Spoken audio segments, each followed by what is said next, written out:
What up, people of YouTube?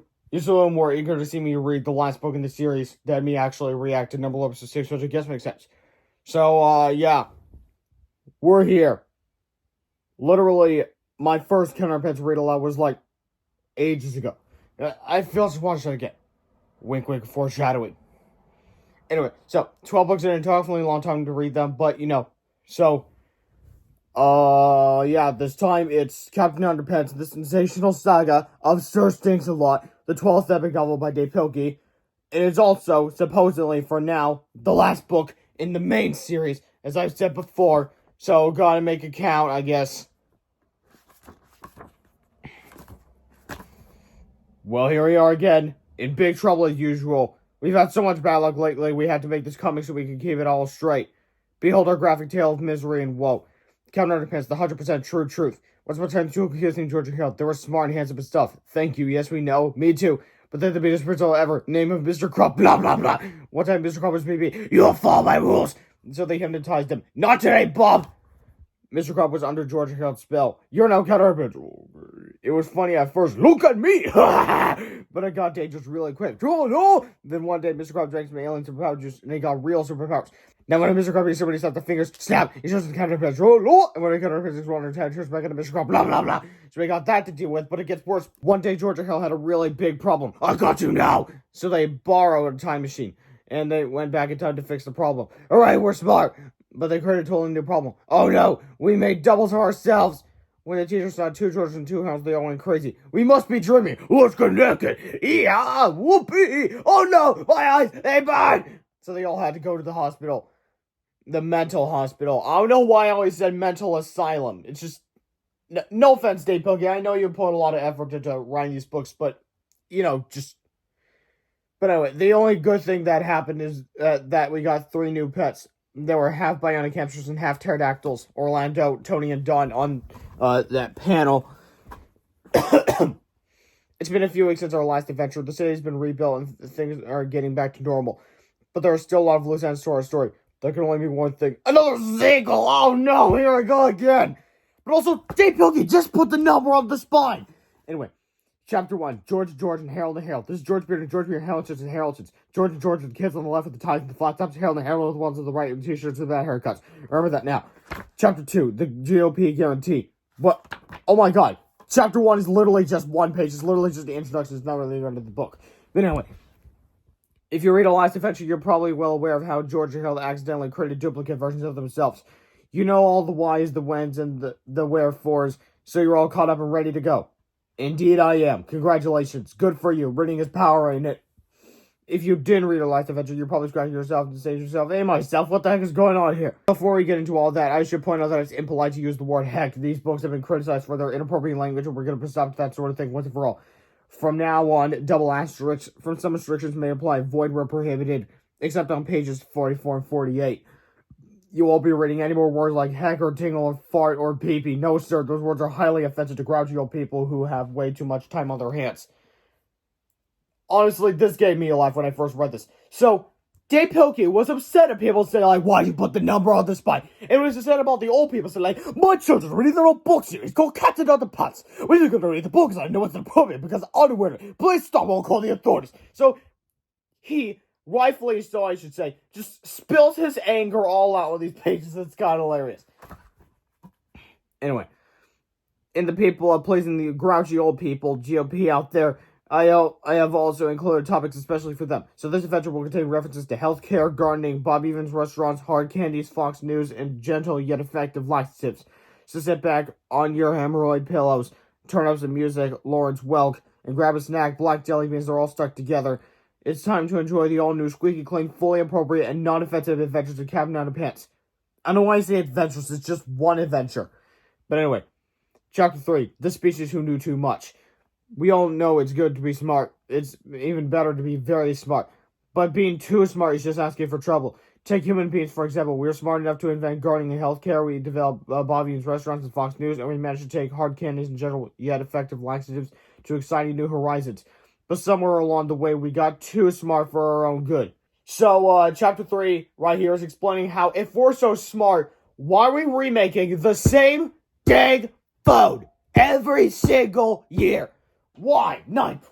Danger curse. Anyway, so people are making the exact same phone, except it's like, centimeter bigger.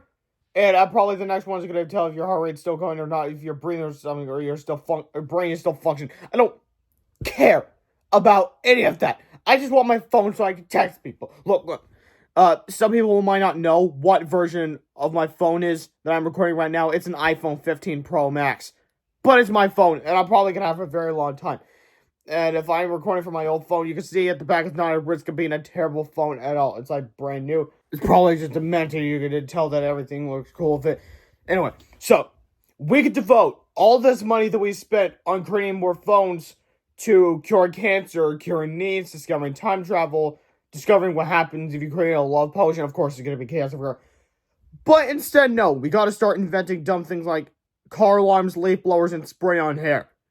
Well, spray-on hair and leaf blowers, I understand. Car alarms are smart. What are you talking about? Well, actually, I guess what they could do is just, like, have a little thing and have a little, like, beeper on you. So that when someone breaks into your car, it sends a signal to that beeper. And then your beeper goes off. That way, no matter where you are, something's obviously happening to your car. Anyway, you think that dumb things would have been good enough for us, but no. Our big, ridiculous brains just weren't satisfied. We had to take things one step further, so we began creating incredibly dangerous things like atomic bombs, nuclear warheads, and missiles, and we built enough of them to wipe out everybody on the planet. Then, like the smarty pants as we are, we handed the launch codes over to politicians. Only human beings are smart enough to be that dumb. It turns out our brains are a lot like beans. They're both good, but you really don't want to overdo it with either one. You see, too much of a good thing usually ends up being a very bad thing. One way or another, you're probably going to end up with a big, stinky mess. The story you're about to read is the unfortunate tale of how the smartest brain on the planet created the biggest, stinkiest mess the world has ever seen. Before I get to that story, I have to tell you this story. Chapter 4, Smart Earth. As any scientist will tell you, we exist in an ever-expanding multiverse with an infinite number of stars and planets. One of those planets, which orbits around the center star of Orion's belt, is called Smart Earth. Smart Earth is almost identical to our Earth, except that everybody who lives on Smart Earth is a genius. Even babies, as you can see. The reason everybody on Smart Earth is so smart is because the entire planet is made of an element called Psychogocosisl-24. Psychogocosisl-24 is a slightly radioactive substance that can bind with organic matter, morph into complex organisms, and be mixed with mayonnaise and dill pickle relish to create both a tasty salad dressing and a clean burning fuel source with enough power to light up an entire city. Good to know. One of the remarkable side effects of being in close proximity to Psychogocosisl-24 is it makes people much, much smarter than they normally would be. Even though Smart Earth is inhabited by geniuses, it still has a lot of similarities to our Earth. They got McDonald's, what's called Smart McDonald's. They got smartphones, which are called Smart Smartphones. And they got the Huffington Post, which is called the Huffington Post. They could have just called it the Smart Huffington Post. I would have been different. I don't know why it's the same. But anyway. One day, a smart scientist at smart Harvard University decided to do an experiment. It was the smartest, most intelligent experiment that anyone on Smart Earth had ever conducted. It was so incredibly smart, in fact, that it ended up being totally dumb. That afternoon in her laboratory, Smart Earth's smartest scientist mixed smart Diet Coke with smart Pop Rocks. Then she added a third ingredient to this highly volatile concoction, Smart Mentos. This is what happened. Chapter 5, Lego My Psychogocosisl 24. Based off of Lego My Ego, like the waffle brand. Anyway, the explosion that followed sent chunks of Psychogocosisl-24 whizzing off in different directions throughout the galaxy and beyond. One piece of Psychogocosisl-24 landed in a pond on the nearby planet Bad Pun, causing all this pond water to turn to smart pond water. Soon the fish in the pond became so intelligent they started swimming in schools.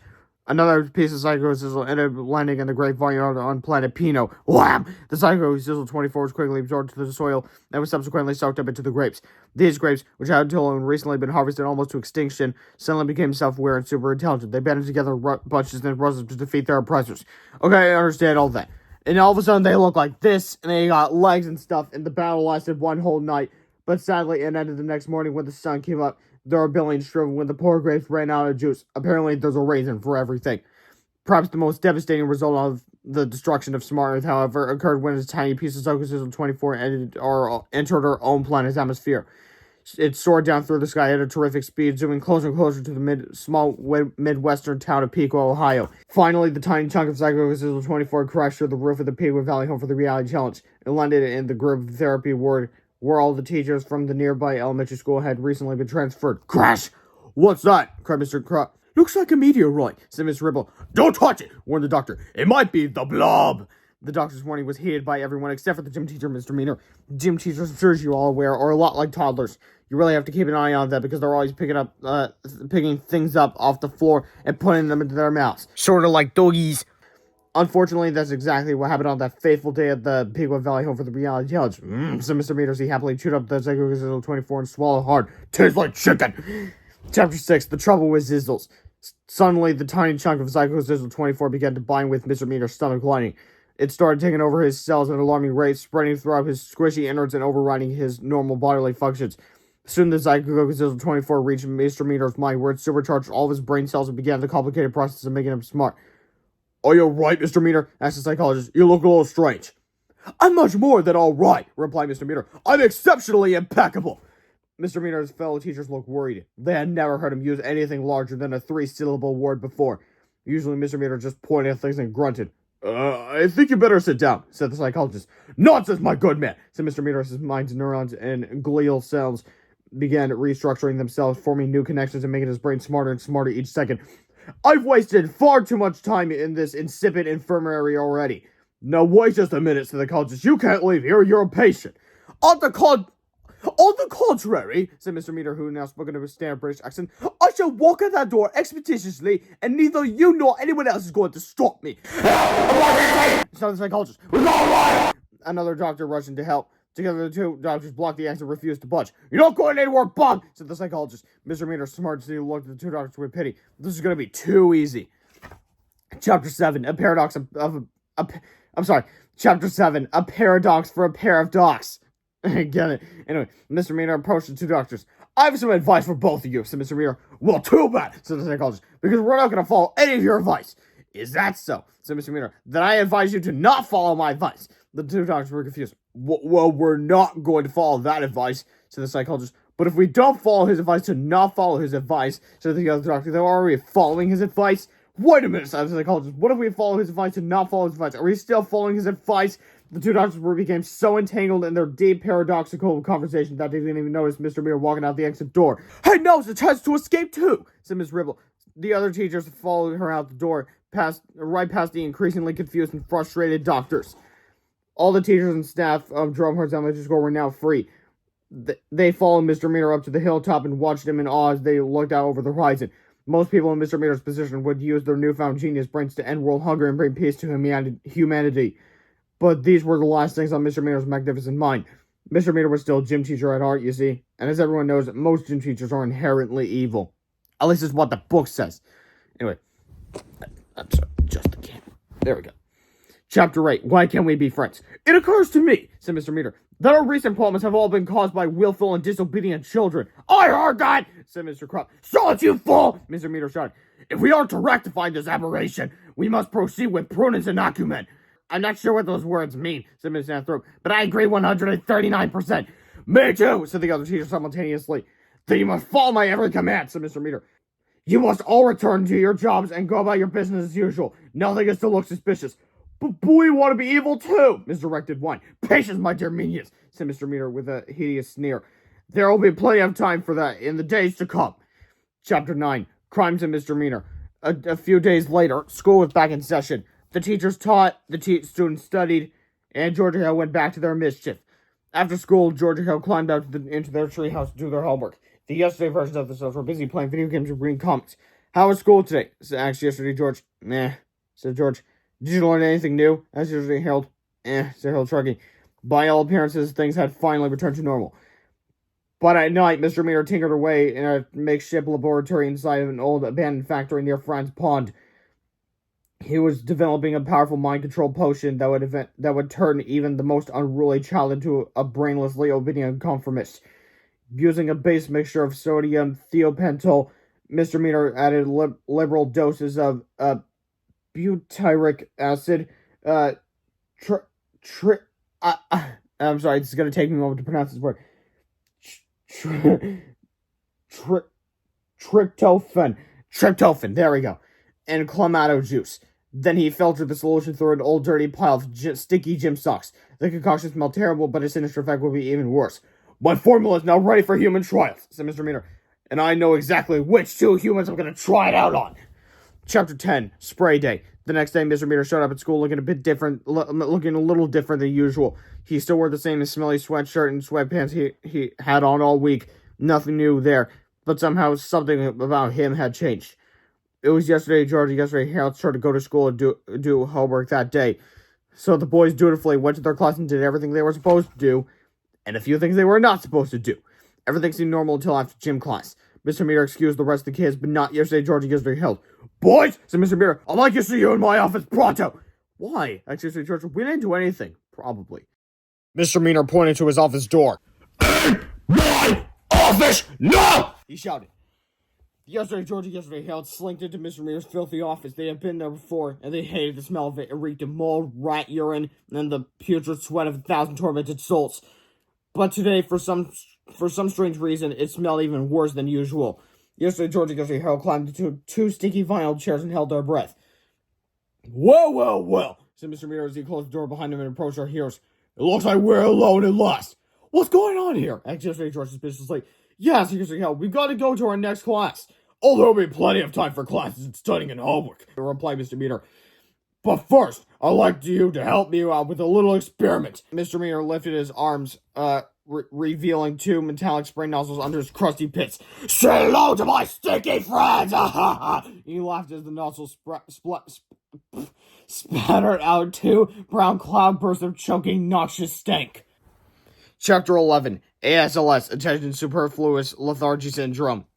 Y'all probably heard of ADHD. It's a condition called Attention Deficit Hyperactivity Disorder, or as Dave Pilkey likes to call it himself, Attention Deficit Hyperactivity Delightfulness.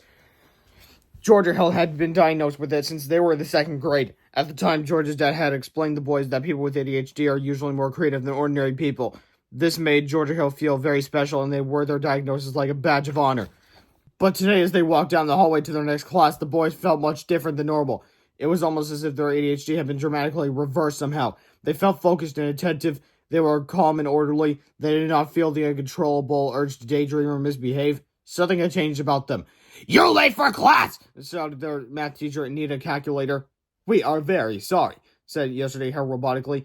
"Just for that, I'm going to give you extra homework," Miss Calculator snarled. "Thank you, dear teacher," said yesterday George in an enthusiastic monotone. "That would be lovely." Miss Calculator eyed the two boys suspiciously as they found their way to their desk and sat down quietly. All through class, as she droned on and on, she observed the most peculiar things she had ever seen. Yesterday Harold were actually sitting still and paying attention. They weren't fidgeting, they weren't giggling, they weren't drawing or talking or making irritating noises with their armpits. I hate that word, it's disgusting. Anyway, they had become model students. "I don't know what you two boys are up to," said Miss Calculator at the end of the class, "but I like it." "Thank you," said yesterday George. "Our greatest desire is to please you." "That is right," said yesterday Harold. "And thank you for all the extra homework, too. We will do our very best." Even Melvin Snealy was impressed. "Those guys are cooler than I thought," said Melvin. All through the day, yesterday Harold were making quite an impression on the faculty of Jerome Hart's Elementary School. The teachers couldn't believe it when the two boys walked right past the bulletin board without changing the letters around. "They could have easily rearranged those letters to read 'Our cafeteria makes your barf,'" said Mrs. Guided. "But they didn't." "Well, they could. But if you're so smart about that, teachers, then first off, why you acted so dumb?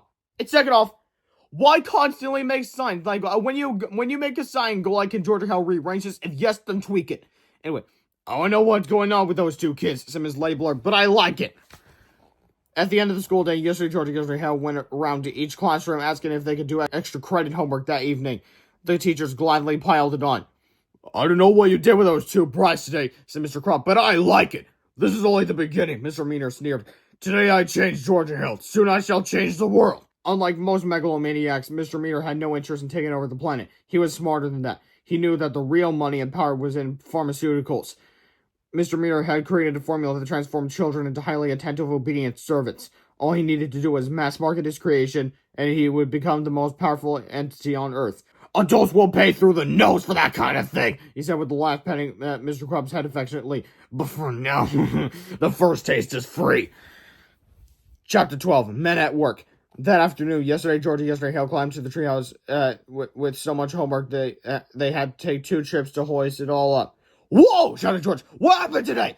"It was a great day," said yesterday Hale. The teachers were so kind. They gave us 17 pounds of homework. 17 pounds of homework! Shouted Harold. We're doomed!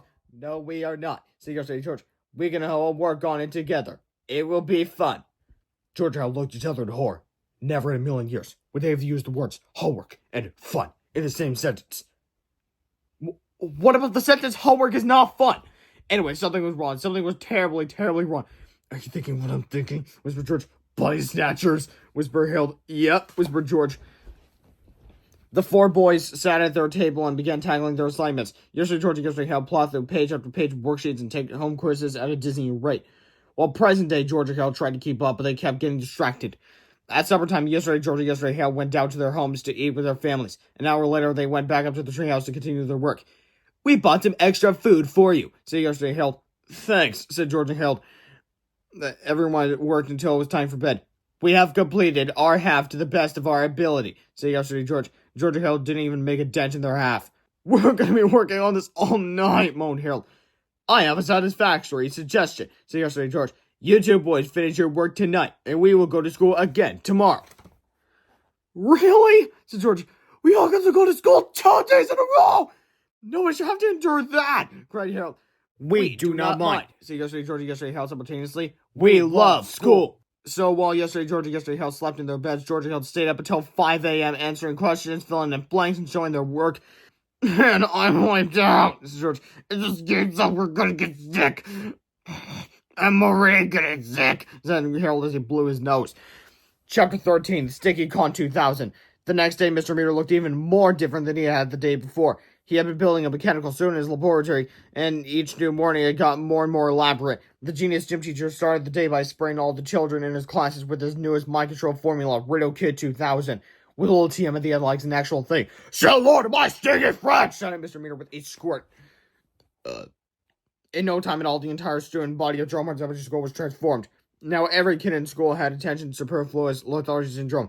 This is wonderful, Mr. Crop explained. There's no more laughing, no more daydreaming, and no more running or playing or goofing around. It's like you've crushed their spirits and their imaginations in one fell swoop. Yay, let's celebrate! Jesus.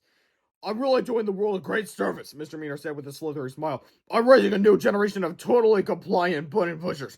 They'll do what they're told, they won't question authority, and best of all, no complaining!